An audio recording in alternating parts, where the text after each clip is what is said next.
I'm Dale Kittles. I'm running for Sheriff of Greenwood County. All right. First question I've got for you. How would you handle the situation if you were elected sheriff and one of your deputies is killed in the line of duty? Oh man, that would be certainly one of the most tragic. There's protocol that's set up on how you handle any death.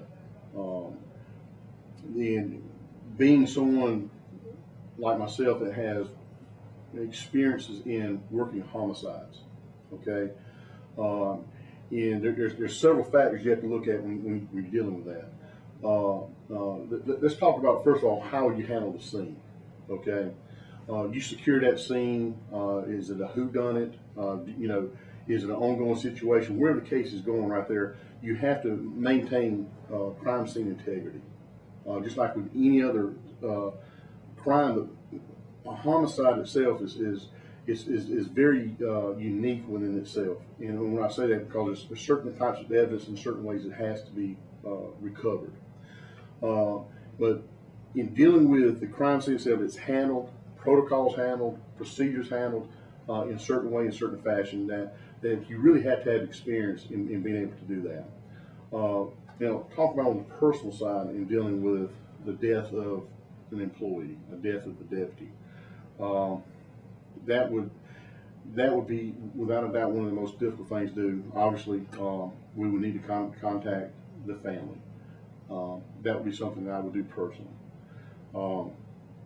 And that's, after being in law enforcement for 30 years, I've never really thought about what it would be like if someone knocked on the door at my home, my wife, my children answer the door, and they're sitting there, maybe a stranger that they did not know answered that door, and they say, what's going to happen, especially 2 or 3 o'clock in the morning.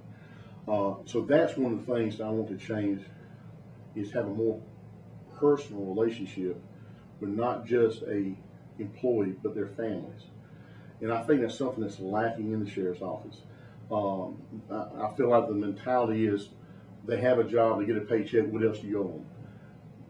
People that work in any aspects of the working force, money is a good thing, but appreciation and respect from your managers, your supervisors, your leaders is probably the most important part. And that would be something I would change. So in talking about, I can get in very good detail about how to handle a crime scene. I've done it. It's not a pleasurable thing to have to deal with, but obviously you would secure the scene, protect the scene, and in contact, because there's an officer involved, you would definitely need to contact the State Law Enforcement Division to come in and provide the forensic evidence recovery, provide the resources that SLED provides. And this is the reason for that. Anytime you have an internal issue, be it a fatality or death of an employee or deputy, you always want an outside entity to come in to ensure that it's being done properly. Because in essence, we're the victims at that point. As sheriff, I will be representing that victim and making sure it gets done properly.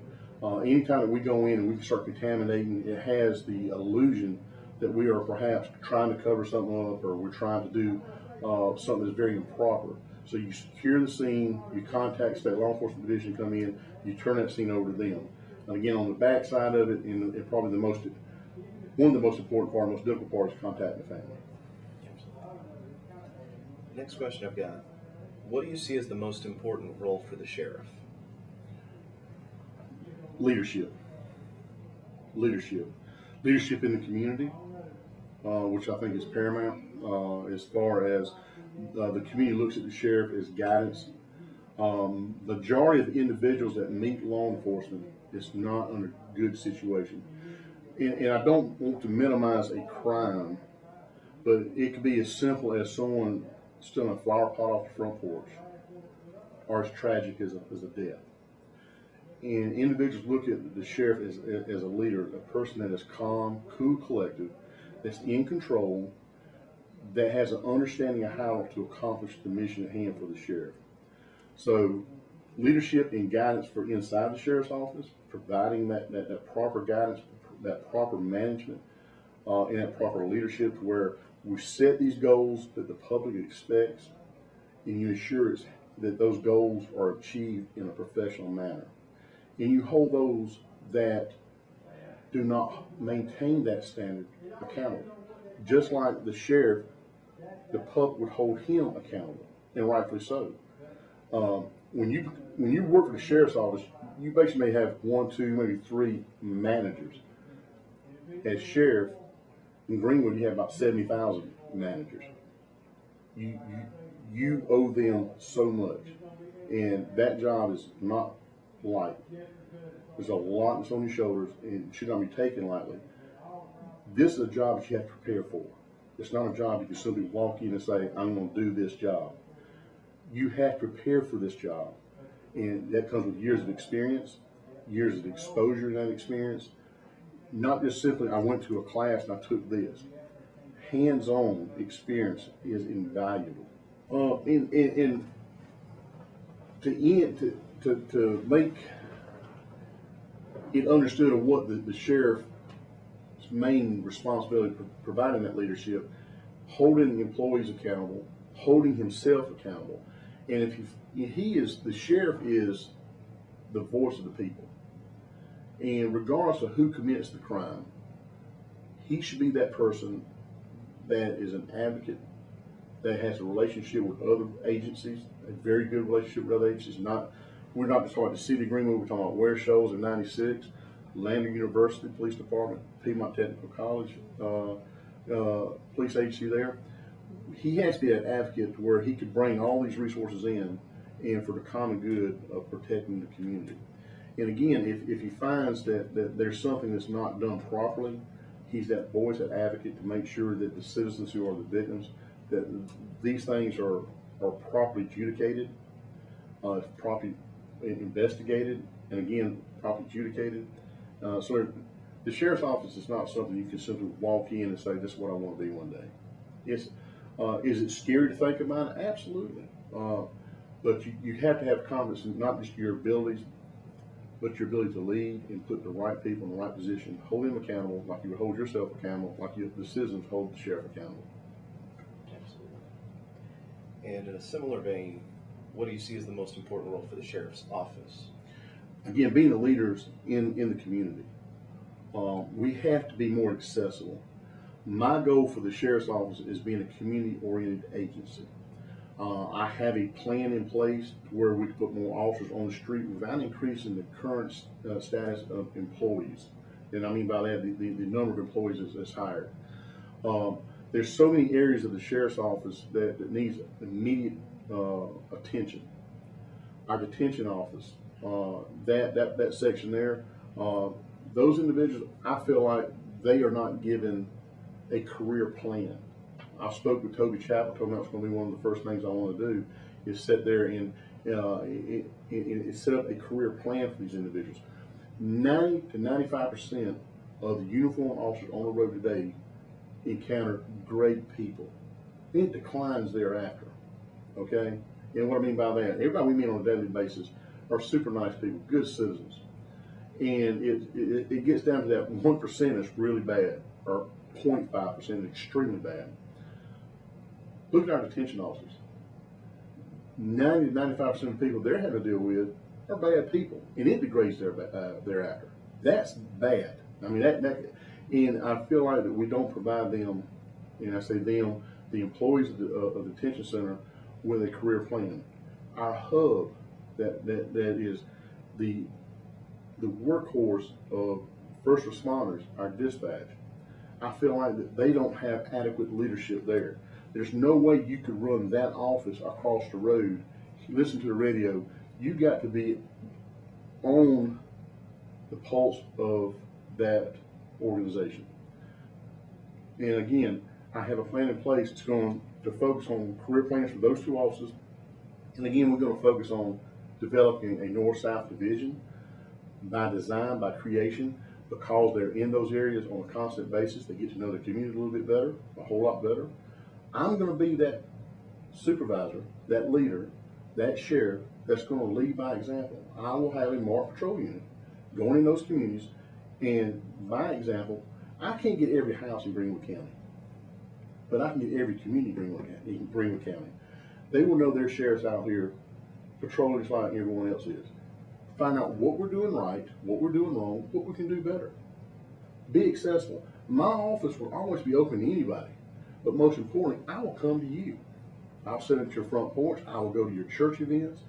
I will go to any community events, and I want to hear the hard questions. You got to be thick-skinned, and we can't always agree with everything, but we have to be open-minded and thick-skinned enough to say, let me hear what your problems are, what the issues are, and let's see if we can't come to a common understanding. This is how it has to be done because of laws and Constitution. But that being said, is our sheriff's office has got to be more community-related, community-oriented, and that comes by experience. I did 5 years of community relations when I was a rural deputy under Major Wayne Watley. A great leader when it comes to community relations, community-oriented policing. I learned a lot from that individual, and I want to carry that on with an entire office, not just a selected few, but the entire office be community-oriented. Is there a perception that the public has about the sheriff's office that you'd like to change? If so, what is it and how would you change it?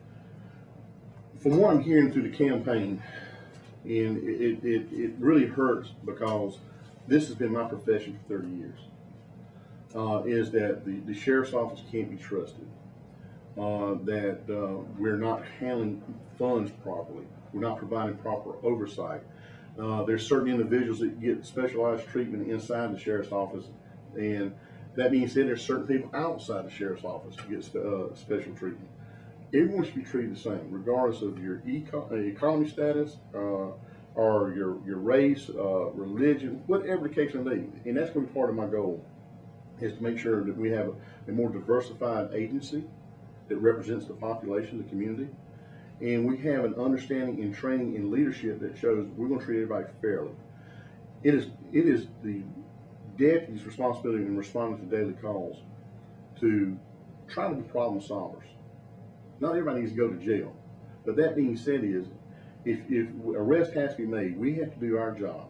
We have to be very, very proficient in doing our job, in gathering the evidence, gathering all information. If we have to make that arrest, I don't care how small the arrest may appear to some people, all arrests, if you take somebody, that's one of the strongest powers that we have in law enforcement, and I don't take it lightly, is to remove somebody from their freedom.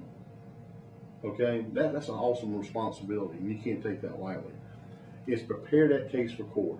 We cannot be the judge, jury, and, for lack of better words, executioner or punisher.